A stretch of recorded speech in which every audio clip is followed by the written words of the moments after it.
Hello అందరికీ. ఈ series complete చేస్తున్నారా అందరూ? రామేశ్వర దర్శనం. తమిళనాడులో ఏ టెంపుల్కి పోయినా 4 దిక్కుల 4 గోపురాలు మాత్రం కంపల్సరీ ఉంటాయి. మీకు పార్ట్ 1 వీడియోలో చెప్పినాను కదా, మాకు వెస్ట్ సైడ్ గోపురం దగ్గర రూమ్ దొరికిందని. మేమున్న ప్లేస్ నుంచి చూస్తుంటే గోపురం ఎంత బాగా అనిపిస్తుంది. అందుకే ఫొటోస్ వీడియోస్ క్యాప్చర్ చేయడానికి ట్రై చేసిన. ఎంతసేపు ఆ గోపురాలు చూస్తున్నా తనివి తీరదు. ఏ గోపురం స్పెషాలిటీ దానికే ఉంటుంది.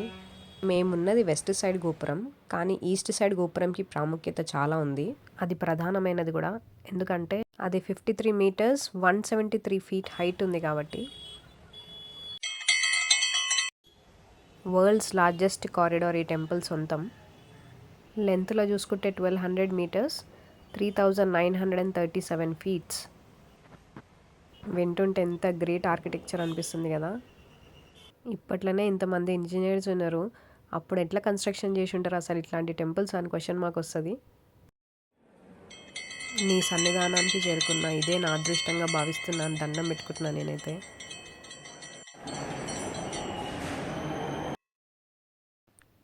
అరే, సడన్గా మళ్ళీ ట్రైన్ ఎందుకు వచ్చింది అనుకుంటున్నారా? లాస్ట్ టైం నేను కాశీకి పోయిన గ్లిమ్స్ యాడ్ చేస్తున్నాను ఇక్కడ. అత్తమ్మ చనిపోయిన తర్వాత పిండ ప్రధాన పూజ చేయించడానికి వెళ్ళాం కాశీకి.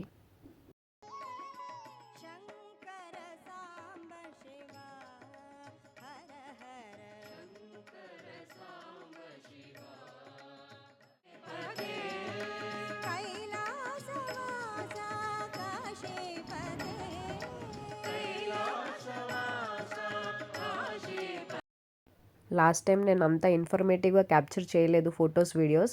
అక్కడ కూడా దర్శనం మాకు చాలా బాగా జరిగింది. ఇప్పుడు నెక్స్ట్ గంగా ఆరతి వస్తుంది, అది చూస్తుంటేనే గూస్ బంప్స్ వస్తాయి.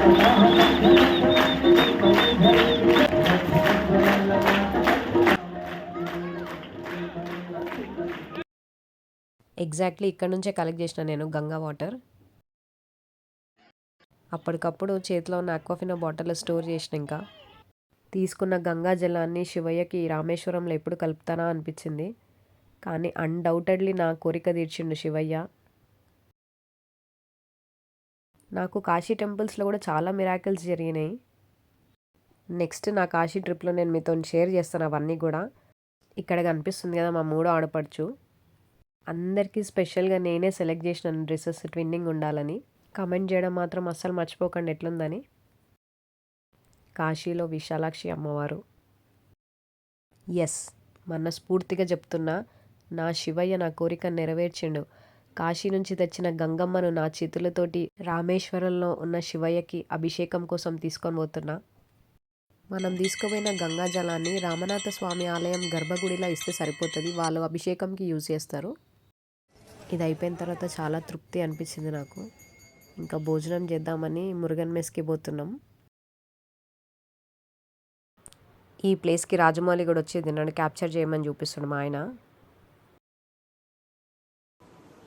ఇక్కడ నేను అబ్జర్వ్ చేసింది ఏం తెలుసా, తెలంగాణ వాళ్ళు తినే కారం తమిళనాడు వాళ్ళు అస్సలు తినరు. కర్రీస్ అన్నీ చాలా సప్పగా ఉన్నాయి. మనం యూజ్ చేసే రెడ్ చిల్లీ వాళ్ళు అస్సలు యూజ్ చేయరు. వాళ్ళకి కారం అంటే ఓన్లీ పెప్పర్ మాత్రమే. సర్వింగ్ మాత్రం ఇట్లా ఆకులు మంచిగా చేసినారు. ఎంతైనా తమిళనాడు అంటే సాంబార్ కదా, అన్ని వెజిటేబుల్స్ యాడ్ చేసి సాంబార్ అయితే చాలా మంచిగా అనిపించింది.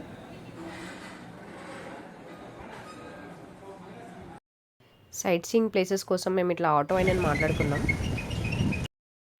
ఇది కూడా శివాలయమే. దర్శనం చాలా పీస్ఫుల్గా జరిగింది.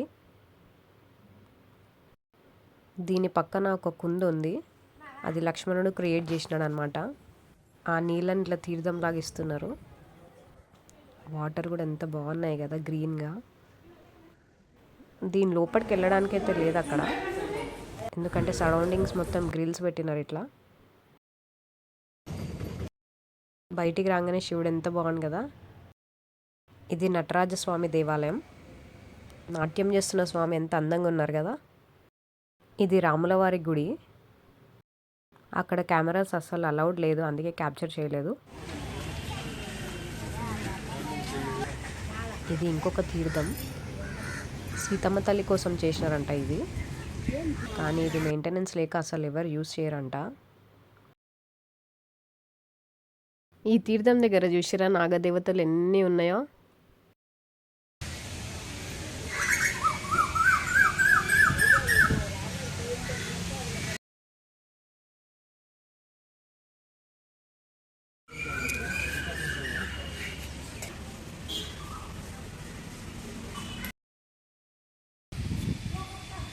ఇది శ్రీరాముల వారి గుడి.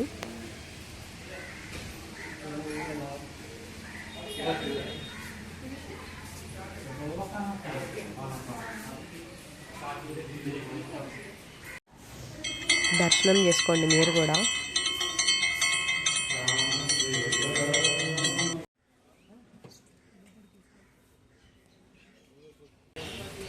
ఇది కృష్ణుడి గుడి.